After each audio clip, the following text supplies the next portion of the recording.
Hello, this is Bruce, and today we're going to talk about analog input, and we're going to build a theremin, part 1. The intro. There are two different types of data pins on the Arduino. There are digital pins, and there are analog pins. And there are 6 specialized pins for analog, and you can see them down on the bottom of the screen here. They're marked A0 through A5, total of 6. And these can convert voltages in the range of 0 to 5 into the numbers 0 to 1023. This occurs by a process called analog to digital conversion, or A to D for short. And over here I have a quick picture showing an analog signal. It varies continuously. Here is a digitized version. It jumps in little discrete steps. In our case, there are 10,023 little steps available. And there's also time divisions.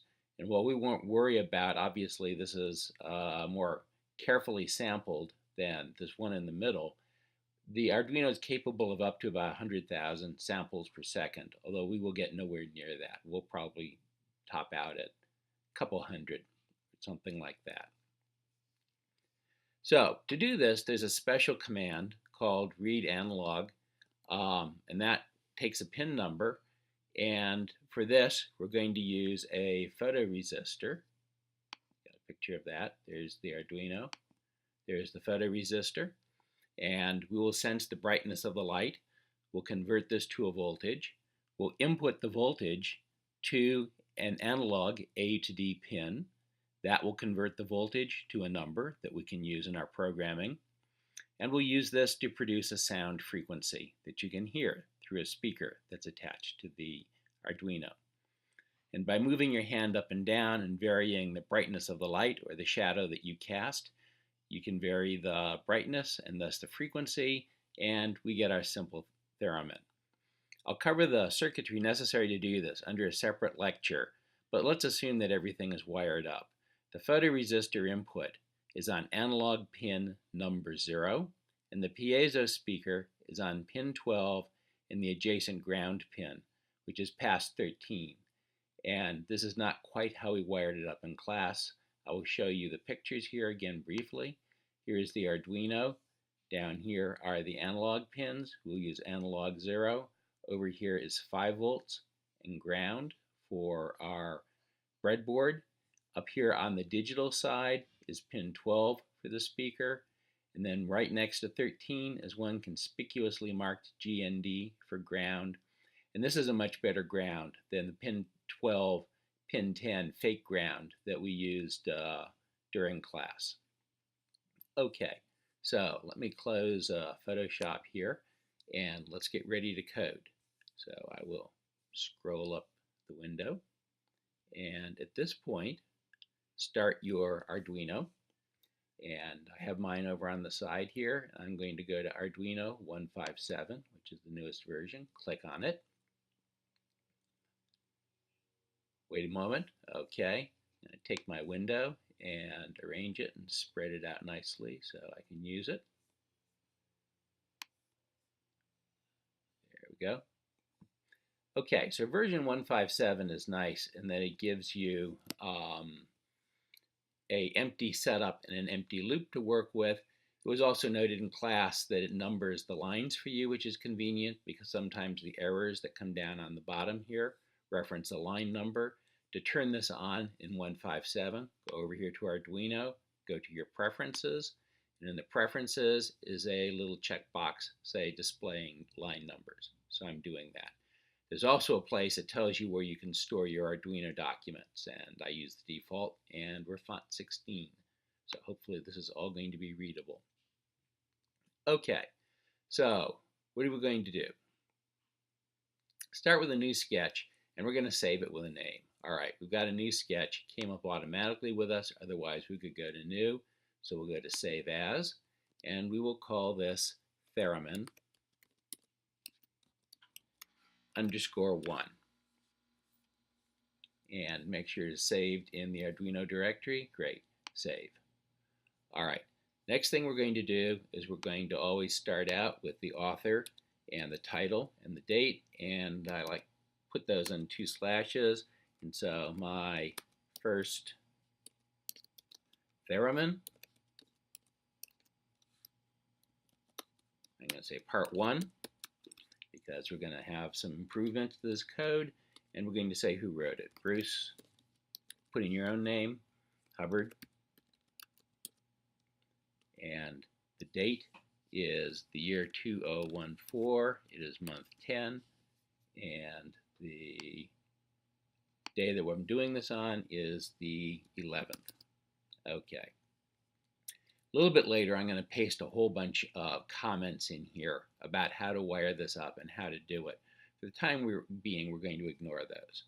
And so the first thing that we do is we're going to make a couple of global variables. Global declarations.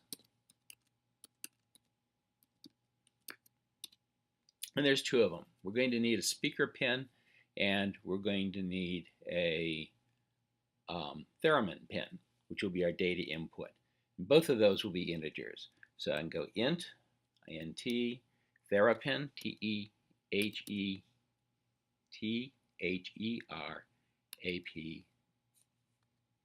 Therapin. And the Therapin is going to be on analog 0. Now we could simply say 0, but that could be digital too. And while the computer won't get confused, you could probably get confused. So you're able to put a capital A and a 0 on analog pins so that you remember what you're doing. Theramin, analog input. Okay, second global. Int, we need one for the speaker. S-P-K-R, pin, call it anything you want. And I'm going to line them up here, equals, okay, this is going to go onto, looking at my notes here, keep up with where I'm at. Mark the speaker pin as an output. Sorry about that. Well, mine's connected to pin 12. I know because I put it there. So semicolon. Now I'm going to just put piezo, P-I-E-Z-O, speaker. Okay, so that's good for the globals. Setup, we probably don't really need to put anything in setup. I think that the kind of pin we're going to use for the speaker will work without doing anything extra, but just to be safe, we're going to say pin mode, and we're going to say for the speaker, K-R pin, P-I-N, that it's an output, close parentheses, semicolon. We don't need to say anything about analog pins. They are always known to be inputs. You can't output analog on a Arduino. Okay, so we're done with everything that we need in setup. We get down to loop, and just for the whole loop, I'm going to say play an analog input as a tone. Not quite a tune, but we're close. Okay, now we're down to the inside of void loop. I'm going to take away the put your code in here and run it repeatedly. And I'm going to create a temporary little variable, int, and I'm going to call it data. So that's what it is. I can call it analog data or something.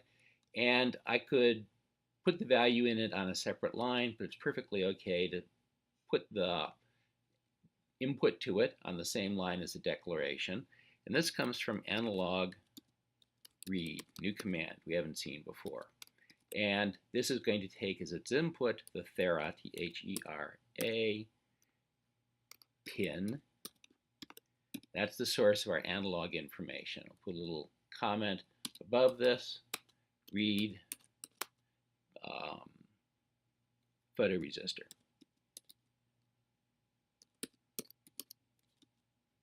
So we know what it's doing. Okay, next line of code, I'll leave a little bit of space because I'm not too pressed for space yet. So I'm going to say output UTPUT data as a tone or frequency. And there's a new command for doing that too. It's called tone. Should be not too surprising. It takes two arguments, one of which it's like digital write, except it writes frequencies. So one of them is going to be the speaker pin, comma, and the other one is going to be the frequency that we want. And we're just going to take those raw data that we're getting from the analog read. We're not going to worry about what they are, and we're just going to say data, very hopefully. Play in COMING data as frequency. Now, technically we're done at this point, but loop would run very fast, and tone needs a little bit of time to actually output enough information that you can hear it, and it sounds okay. So I'm going to stick in a little artificial delay, D-E-L-A-Y. You can vary this delay to get a more staccato effect, but I'm going to put in a 20 millisecond delay. And so this is play at least one or two notes. Make sure it doesn't go too fast. And that should be all we need. Got our delay, got our tone, and loop. It reads the data from the analog read from the Theramin. It goes down to tone. On the speaker pin, it outputs that data as a frequency, waits a moment, and goes back and gets a new bit of data. And so we're going to do a test compile. All right, compiling is good. My Arduino is plugged in. I'm going to go over here to Tools. I'm going to check the board. Yes, it's an Arduino Uno. I'm going to check the port. And yes, it is set to the TTY USB modem. If you haven't plugged yours in yet, you won't see that. And I'm going to go here, and I'm going to upload. Uploading. There we go, and we've got noise. Okay, and I'm going to go put my hand over it and cover it up and shade it. And as the light coming into the photoresistor decreases, its resistance increases, the voltage is going to go down, the A to D is producing a smaller number, that's a lower frequency, and it's sort of low. It's about the best I can do. I'm right under a table lamp. That's right on top of it. And as I go up and I get bright table lamp, not so bright table lamp. And that is all for this, and what we will do is improve this program quite a bit over the next couple lectures.